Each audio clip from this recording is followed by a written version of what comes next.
welcome to the podcast. I'm Rachel Hardy, and this is Emergent Resilience, Paths to Healing and Creative Power. And today I am so happy to be talking to a really special guest, my friend Josephine Hardman. And we're talking today about following your soul's calling. Josephine Hardman is an intuitive healer and Akashic Records reader and teacher. A lifelong seeker, she has been exploring a spiritual path her whole life, with an awareness of something bigger, divine source, God, goddess, universal wisdom, that was fostered ever since she was a young child. Her love of language and literature led her into getting a PhD in English literature, and she taught college Shakespeare, drama, and writing for 10 years. And even though she was on track to become a tenured professor, she became aware of an inner knowing that she was meant to be doing something else, and followed her soul's calling to running a business using her spiritual gifts. So Josephine, welcome to the podcast. Thank you so much. I'm so excited to be here to have this conversation with you. And you're a very special host. So Thank you. Host. So Thank you. I am so happy to have you and so excited to get to chat and to delve into some really cool stuff. And why don't we get started with, can you share just a bit about your background in academia and tell us about your journey into the academic world? What led you into that career path and what was that like?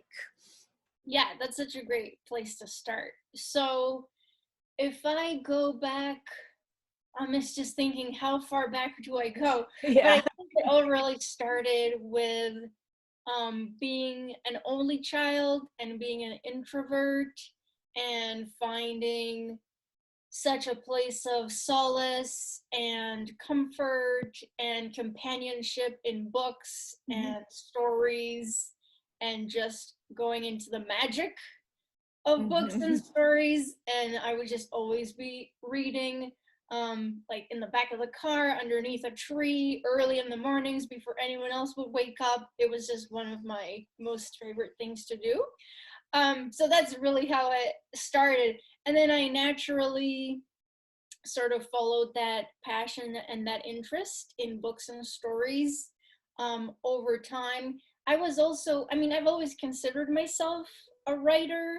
And even as a kid, I would write poetry and plays, which I don't think were very good at the time.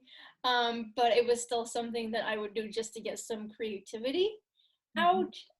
So I always had that in my life as something that was really exciting to me. Then I think that as I started to grow up a little bit, and there was just something that happened at some point where I shifted from like, oh, it's so fun to write, like the excitement of writing, just getting things out on paper, no judgment. And I guess it started to become more of like, am I actually good? Or maybe a sense of self-doubt about that, or inadequacy, or comparing myself to others.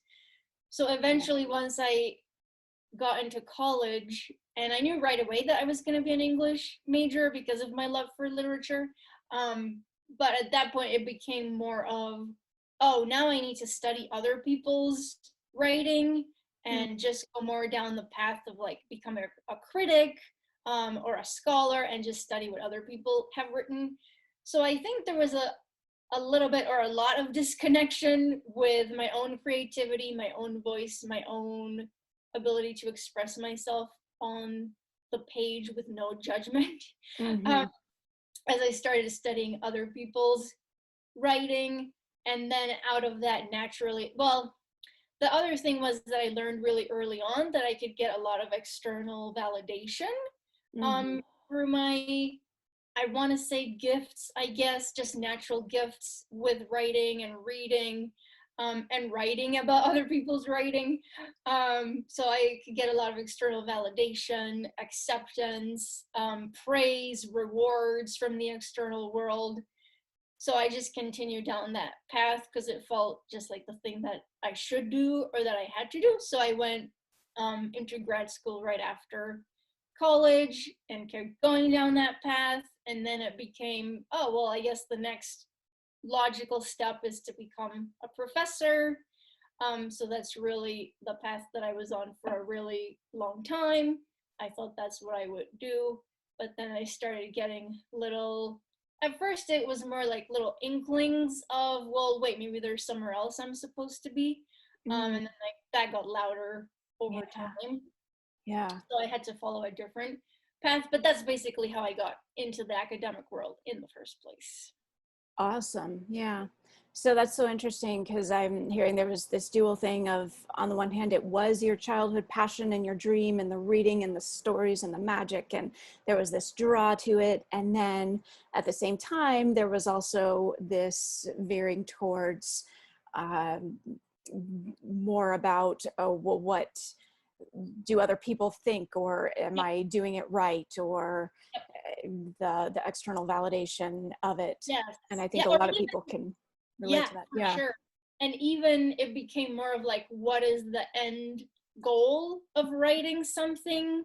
You know, like, how is Mm-hmm. this product that's going to get me something in return versus just for the pleasure of it, as I used to do when I was a child. So it definitely Sure. took on like a different energy, a different tone, and it lost a lot of its magic at that point. Though I am Yeah. happy to say now that I reclaimed some of that just in journaling, writing poetry again, kind of coming Nice. back to that a little bit, which has been really healing. Yeah. But yeah, being in grad school for so long and then being trained like as a professional literary critic, for me at least, took a lot of the fun and creativity out of the process. Sure. um, which maybe is one of the negatives of just that really formal, rigid sort of academic training. I got so Sure. much out of it, but then of course there are also some disadvantages. Sure. So yeah. Yeah, that makes so much sense. And again, it's just so interesting. And I think so many people can relate to uh, in different careers and different paths, that mix where it's a blend of what you love and then just kind of all this stuff that isn't quite right and is not really feeding your soul and not really where you ultimately want to be. So it's so interesting to me just to notice and honor that mix, that it's not all good or bad, but Yep. there's always this blend of so much going on. Mm-hmm.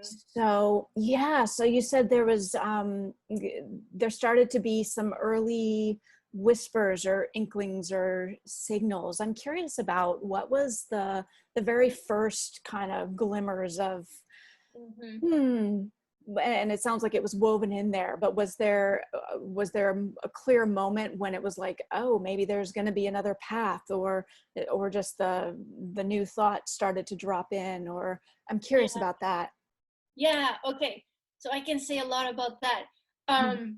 And I think the first most important thing is that while I was going to even college and then grad school and planning out this whole career in academia, that at the same time I was, well, I mean, I grew up in a home with a mom who was a psychotherapist first, and then a medium and an intuitive healer, and a dad who kept a tarot deck in his office desk and would just like pull it out and show it to me.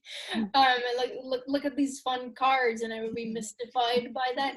Um, so I did a lot. So I was introduced to a lot of different spiritual practices, meditation, yoga, Reiki. So just for my personal growth and kind of self exploration, simultaneously in parallel to going to school, going to grad school, I was also like getting certified as an Akashic Records reader Mhm. or getting certified as a Reiki master. So just doing all of those things for myself, which at the time I didn't really think that was going to play a role in my future, that I would have a business or that I would build a Sure. career out of that. So I was just doing it to heal myself and just Like for the writing, it was for you, oh, like the totally. early Yes. writing. Yeah. Mhm. So I was doing a lot of that kind of at the same time. So it's almost like I had two simultaneous things going on.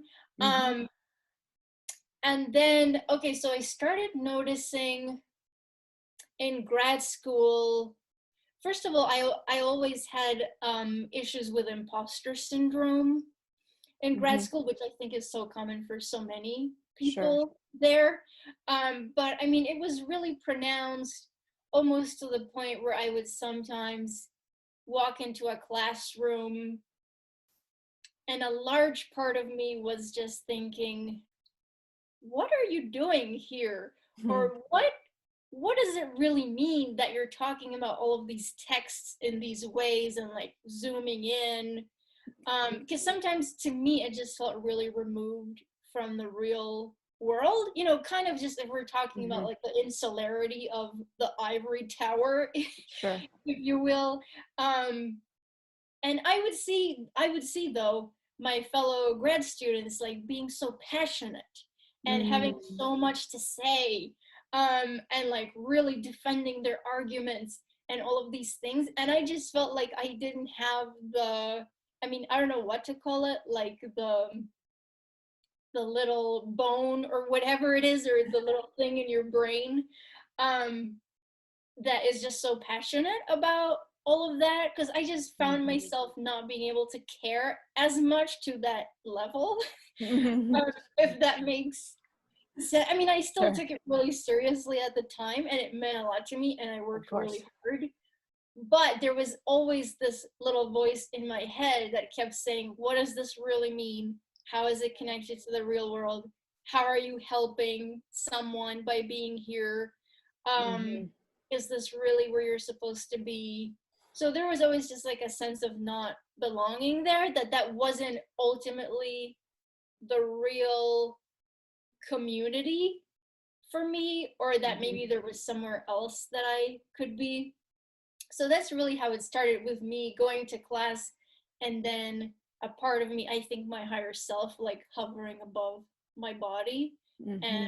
starting to question, what are you really doing here and what does it mean for you to be here versus being somewhere else. Mm-hmm. um, so that's how it started. And then at the time I was also going to I was seeing a healer regularly, someone who's still a mentor for me today. And it was so funny because I would go to see her and we would have these deep meaningful sessions and just how we interacted, and I would watch her doing her work of being a healer, being an intuitive healer, and like using energy techniques, and just going to really deep places with me. And I would walk out getting so much out of it, but also feeling a sense of grief that I Mm. wasn't doing that Oh, myself. wow. Yeah. Wow. I would just watch her and then think like, that's it. Like Mm. that is so meaningful. There's so much happening here. We're connecting on such a deep level, Mm. like beyond just regular everyday interaction that I had with people at that point. Um, so that became a real sense of grief in my heart of like, oh, that's the thing, and why can't I be doing that right Mm. now?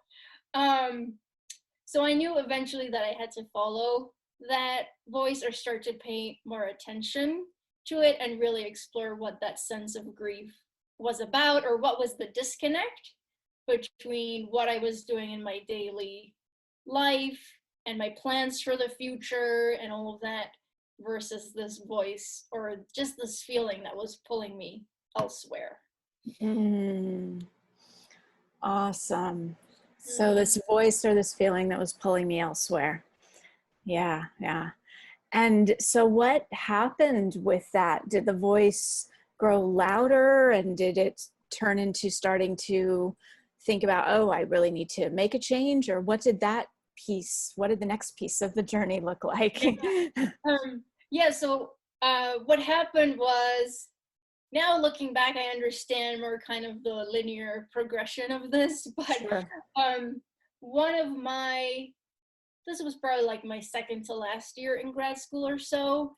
Um, so and because I used to have perfectionistic tendencies and I'm a type A kind of person, so I worked really hard in grad school and I mean, did really well, like by objective standards. Mm-hmm. So there was one point where I was invited to speak at Harvard at a Shakespeare symposium for like emerging scholars. Mm. So when that happened though, so I opened the email with the invitation. And at first, of course, I was elated, right? And I thought, Uh-huh. oh, this is exactly what I've been working towards for so long. This is going to be such a great line on my CV. This is going to get me a job, just like all of these great things and a lot of excitement. But then at the same time, the other part of me was like, wait, do we really want to go down this path? Or Mm. what does this mean? Um, and that part like just wasn't, at first I thought there was something wrong with me, like what, you're not satisfied or it's never going to be enough, or maybe that I was in that kind of pattern. Yeah. But so eventually I did go, and I went with my husband, who at the time was my boyfriend. So we went to Harvard and I gave the talk. And even then, while I was giving the talk, I had the experience again of my higher self hovering above me, and Mhm. looking down at this room with professors and, just like you would think, like the pinnacle of my academic career up until that point. Yeah. But my higher self was like almost like laughing, and saying like, that's so funny. Like, this is such a fun experience, but you're going somewhere else. You're going somewhere else after this. Um, so I still had the sense of like, wait, is this really where I belong?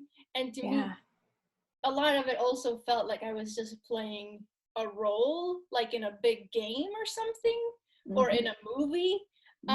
Um, so there was just again that sense of like, is this really my community? Is this where I want to be for the rest of my life if I were to get tenure? So the voice just got louder and louder, and eventually I figured out, well, I do love teaching. I always loved teaching. That was Mhm. always the most rewarding part for me, especially when I could work with students one on one. Like, let's Ah, say they would drop in on office hours, or I could help them with a specific challenge, and I would see their transformation. That was always so rewarding to me. So I just started figuring out that, okay, so I want to work with people in some capacity, one on one. And then, as I said, my spirituality was always really important to me. And I had that yes. sense of, oh, I want to do some deep healing work, however that's going to look. Um, so the first thing I did was I just started setting up a website, Mhm. having a sense that I would move into that at some point. So just set up a website, started blogging about spiritual topics. I mean, it was really bad at that time, but who cares? I mean, it was like the first attempt. Uh, and that was probably 2 years before I finished up my PhD, which Mm. so I thought a lot about, should I just quit where I am and start something new? But I had already invested so much time and effort and energy into that. And I figured, well, either way, I mean, I was getting a lot out of it, learning a lot, and having a Sure. PhD maybe is going to be useful in the future, I thought. And Mhm. even just also of like proving to myself that I could follow through and complete that, Absolutely. Yeah. was a really big deal, and something that I still carry with me now, that if I promise myself that I'm going to follow through on something, that I know I'm going to do it. Um, Yeah. so that was able to give me a lot of trust in myself in that sense. So it was really useful for that.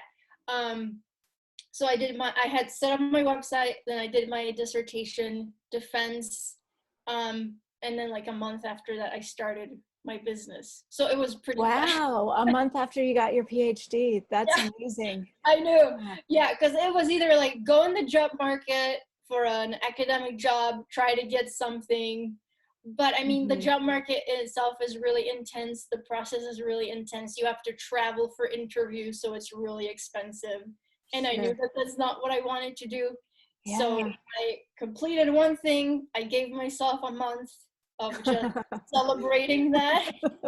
And then I said, okay, let's get to work on building a spiritual business. Yeah. That's amazing.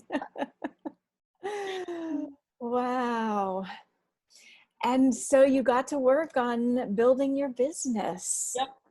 Yeah, and what was that like to make that shift, to start doing that work, or you were already doing it a little bit, or Well, yeah, did so you have some, I you had your had blog. yes, I had my blog. It's not like I had been seeing clients or like I didn't have a client Okay, base gotcha. Uh-huh. like that. So I was still building things.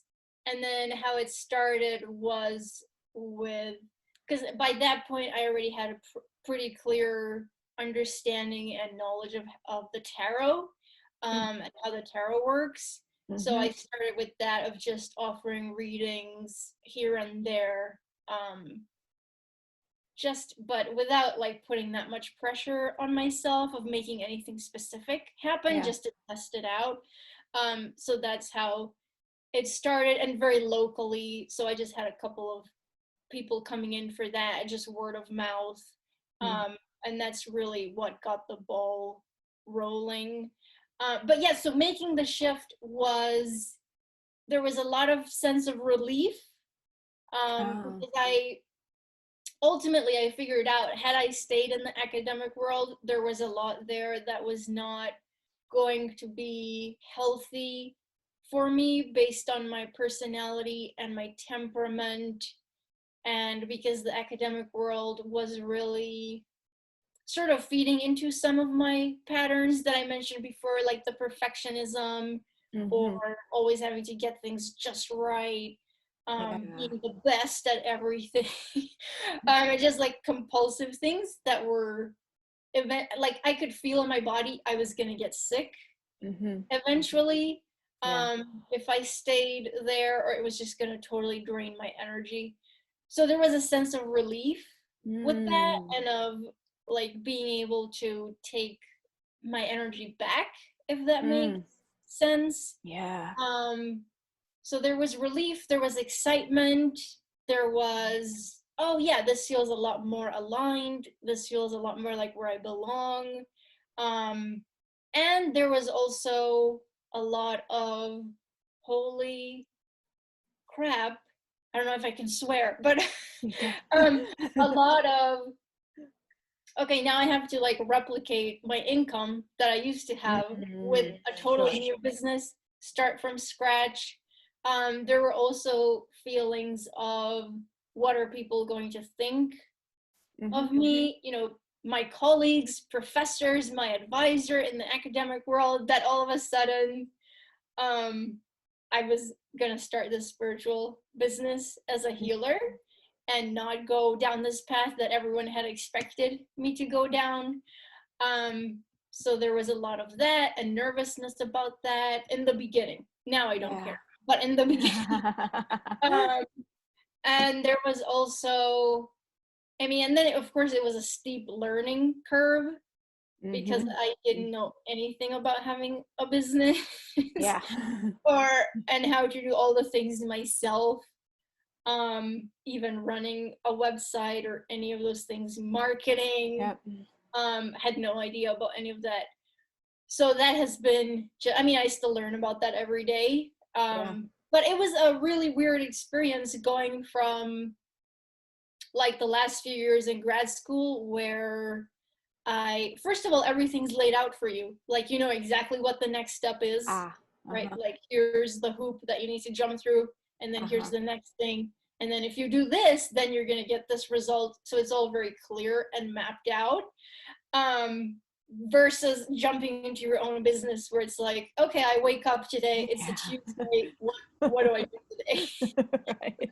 Like, what's important, what's the priority, what's going to get me results. It's Mm-hmm. really a lot more vague, and there's no roadmap, Mm-hmm. really. And so that was like a total shift from like day to night with that in the beginning. So Mm-hmm. that was a little bit unsettling of like, where do I look for guidance, or what, how am I supposed to know what to do next? So I would say one of the biggest learning processes for me in starting and having a business has been that of not looking externally for guidance, Mm-hmm. um, being okay with not having that roadmap or knowing exactly what the next step is at all times. And then trusting my own inner authority and inner guidance about how to do things, how to run my business. Beautiful.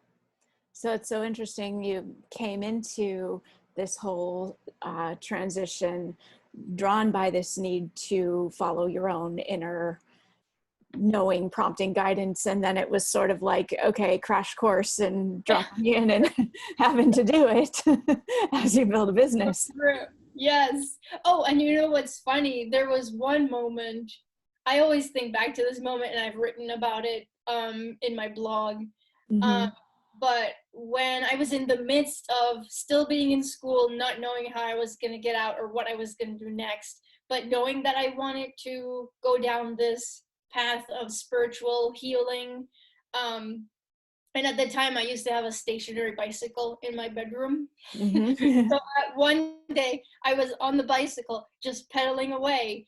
And I just had this sense of, again, it was that like grief of when what you're doing with your daily life is not matching up with Yeah. where your soul is calling you to go, like where you haven't aligned that yet. Right. So I had that like feeling of grief in my heart. So I just started crying as I'm pedaling away on the bike. Wow. And I remember just praying and just saying to my guides, like, dear guides, I am totally open to taking the actions, whatever they are. Just show me the next step and I will trust Mm-hmm. it and I will take the actions and then show me the next step after that. And I will follow you wherever you lead me. But I just need guidance on this because I don't know how to do it. I don't know where to go next. Yeah.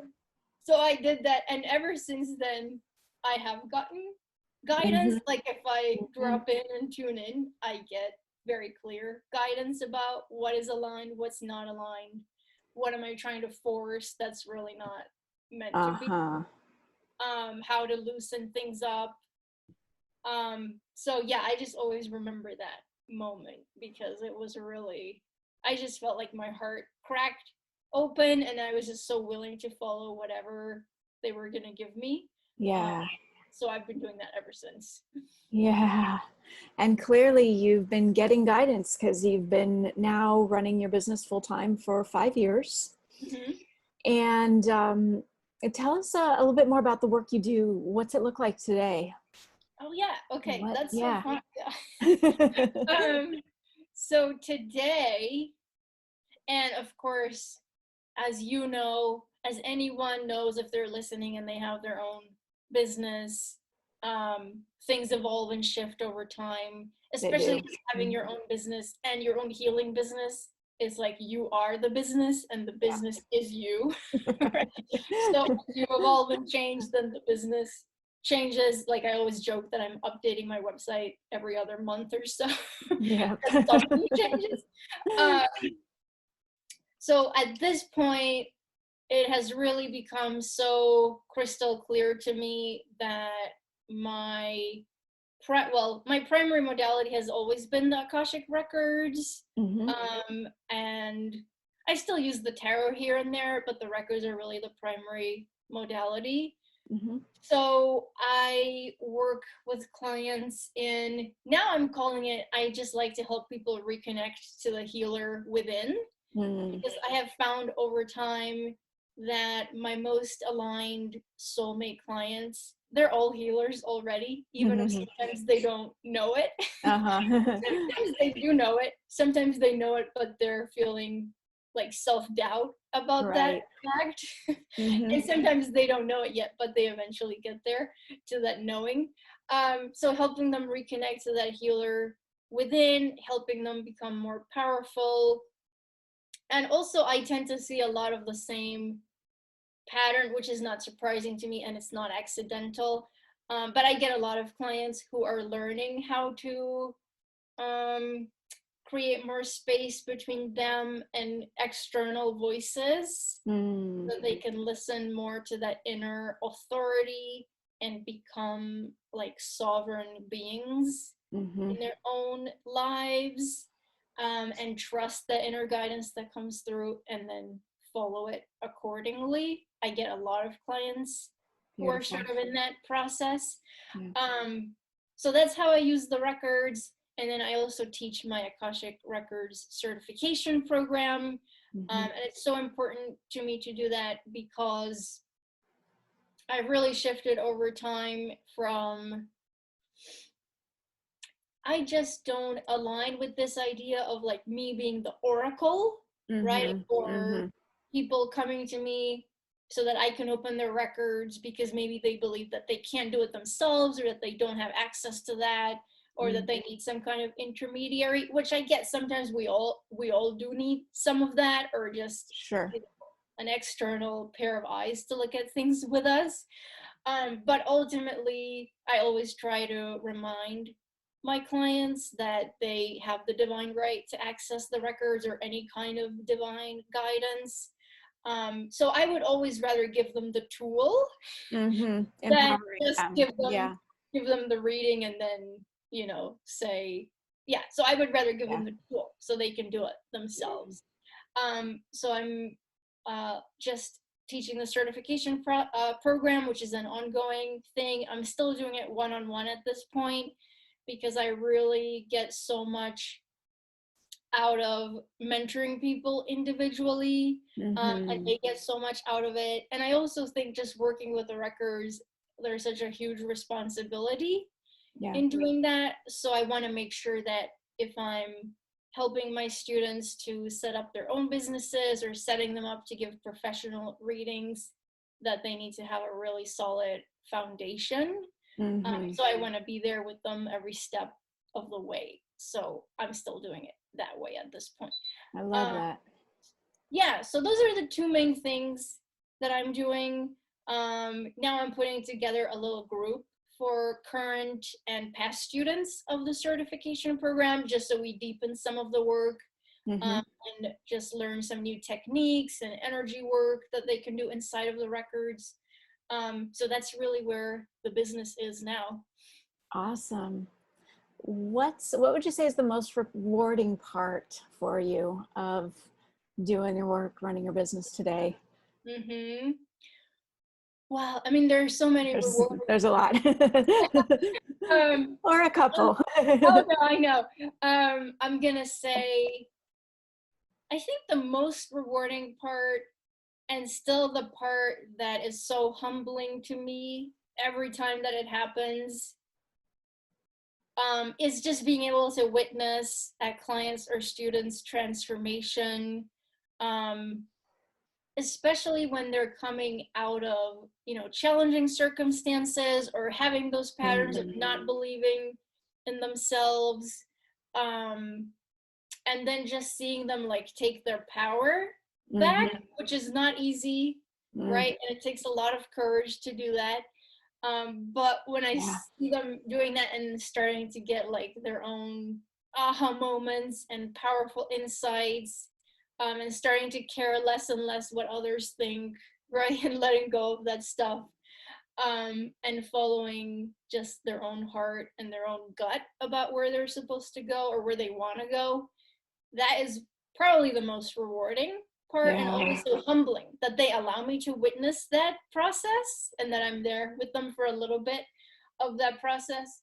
And then the other rewarding parts, well, as I said earlier, I've learned and grown so much from having my own business. It really has been, I call it like an accelerated incubator of healing. Having your own I agree. so much stuff comes up, and just like peeling off the layers of patterns, dysfunctions, crazy There's beliefs. no hiding. It's so true. There is no hiding. Yeah. And it's in your face every day. So that, I mean, it has been rewarding in the sense that I've always been someone who has been committed to the inner growth and inner transformation, and who like wants to get the inner work done. So I mean, I've grown so much in the last 5 years, and I've been able to look at so many of my patterns and then as much as I can, kind of loosen them up, dissolve them, or shift into more helpful behaviors. Mm-hmm. For example, like letting go of the perfectionism, Yeah. which of course not a sustainable thing to try to get everything perfect if you have your own business. It's not. Especially when you have to take risks, you have to try Yeah. things, you have to fail here and there Yeah. to learn. So that has been really healing just for me personally, of allowing myself to make mistakes and just like knowing that Wow. that's what it really means to be an entrepreneur. And you Mm-hmm. can't be an entrepreneur with thin skin and taking everything personally and running your business from your inner child or from a place of fear or Mm-hmm. seeking for approval. So there's been a lot involved with healing all of that and looking at all of that. Yeah. That's awesome.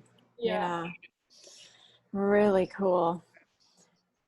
Wow. So I'm curious if there was something that you were going to say or to offer to someone who might be in a similar-ish type of position. And I know one thing that's happened this year is so many people are thinking about priorities Yeah. in completely different ways and are also, I think, thinking about that relationship you've been talking about with their inner authority versus Yeah. everything that we're told externally. Mhm. There's a lot of shift happening with that, a lot of big Mhm. change for a Mhm. lot of people. And I'm just curious if there's anything that you would offer to someone who is, who wants to make a similar kind of shift from, Mhm. oh, I'm in my life, but something's not quite quite lining up here. What's happening? Yeah. Wow. So I think the first thing, I think sometimes we don't even give ourselves permission to explore the alternatives. Mm, So I think that would be a good place to start, maybe. I think sometimes we have fear, at least it was true for me, which is why for so many years, maybe I didn't want to fully acknowledge that, okay, so academia is not the place for mm, me. I think sometimes, of course, if there's fear of change or uncertainty, or I've already built so much in this one area or yeah, profession and gotten so much out of it, and it feels like you're already set up there and it's familiar and it's comfortable. Um, I think sometimes there's just the fear of like facing the truth or yeah. really sitting in silence and saying, oh, wait, it's true. I've built all of this here, but it's not aligning with me. Mhm. And it's maybe I need to start from scratch or just transition into something else. So maybe giving ourselves permission to explore the alternatives, because that doesn't mean that you need to change things immediately, like overnight. Right. Right? It doesn't have to be that way. You can stay somewhere where you are now and then start to build something on the side, on the weekends, Absolutely. evenings. I'm definitely a risk averse person.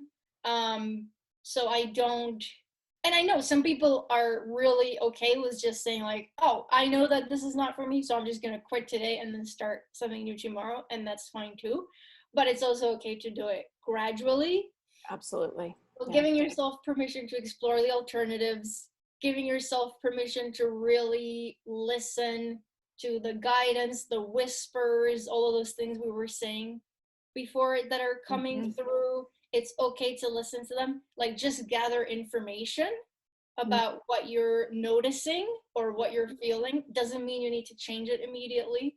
So just gather the information. And then, yeah, so important to try to shut off some of the external voices if possible. Like if you just imagine that you're in a room by yourself, no one else exists, nothing else exists, what would you do tomorrow? Or Mm-hmm. what would you choose differently, right? Mm-hmm. If you really could. Um, Sometimes I think, I hope this doesn't sound morbid, but sometimes I'll say to my clients or my students, okay, let's say you had 2 years to live, right? Which is like a Yeah. funny way of looking at it, but sometimes it can help, Yeah. so that we don't get complacent, right? So let's say if you had 2 years to live, 5 years to live, how would you want to spend those 2 years or those 5 years? Would you stay at your job, or would you stay in this marriage or this relationship, or would you make a different choice? Because I do think we have to make the most of the time we have here. So sometimes that question can like jumpstart a little bit of a different thought process or different ideas. Yeah. Oh, and the other thing that's coming to me right now is just to think about, I don't know if this is an answer to the question, but also just to be mindful of our energy investments every day. So like, where are we investing our energy in the short term, in Yes. the long term, and how aligned are those places, or wherever that we're investing our energy, how aligned are those with us at a soul level? Because it's so important to mind our energy, and to not, because if we're totally drained, then it's going to be so difficult to listen to Yeah. that guidance or to follow it. So just to be mindful of that. Yeah. Does that answer Yeah, the it question? does. Yeah. Yeah. And I love that about the mindfulness around the energy and not draining yourself. And I think that is so important too. And I'm curious if that's one of the things that I'm assuming that it is, one of the guidances that you use in that question of the day-to-day in your business. Mm-hmm. Yeah, for Yeah. sure. More and more. I'm trying to do that more and more More and myself. more. Yeah, absolutely. And I have definitely had to shift. Another important shift I've had to make was from, and I know you will relate to this, but from like running things from the to-do list, Uh-huh. right? So like the tyranny of the to-do list, um, and being a type A personality, just the go, go, go, and rushing from one thing to the next and wanting to be productive, which is really how I got through grad school as well. So that was really Sure. ingrained in my system. So shifting from that into creating the spaciousness that's actually needed to run a business from an intuitive place. Yeah. Totally different like scenario, right? Whole different approach. Um, Yeah. yeah, so shifting to that and allowing the spaciousness to be, and not having to fill every second of every day with something. And yeah, being so mindful of, okay, so is it really necessary for me to pour my energy into writing this blog post today? What's really the motivation or the intention behind it? What might people get from it if I put this out into the world? Or am I just doing it as a way to fill time, to feel productive, to avoid dealing with something else that maybe is more, that would get me more results, but I'm too scared to go there, or Right. that would make me more visible, but I'm too scared to go there, or whatever it might be. So yeah, being so mindful about just the intention behind each action that I take for my Yeah. business, and is that my best use of my energy that day in that moment. I love that. Love Mm-hmm. that so much. Wow. Josephine, this has been so awesome. Thank you so much. I want to have you share, if someone was interested in working with you, how could they, or finding out more about what you do, how can Yeah. they reach you? Where do they find you? Yeah, I would love to share.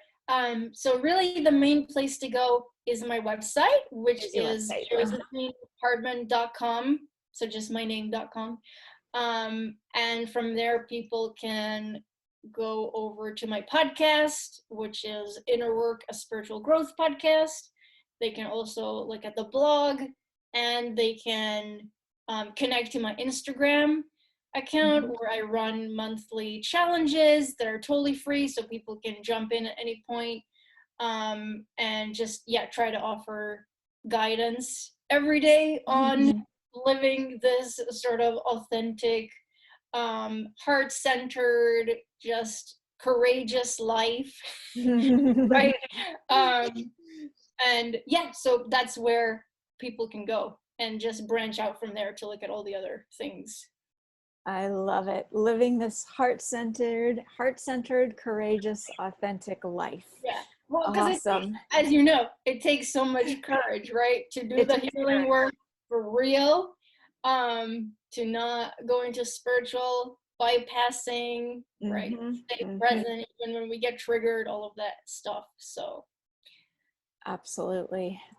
Beautiful. So your website, josephinehardman.com, and we'll have that in the notes if people want to find you and look you up there.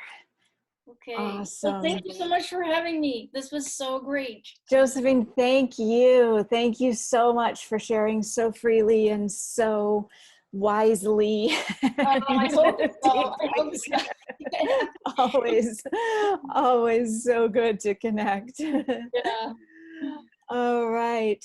Well, thank you. Thank you. Thank you. And take good care. All right, you too.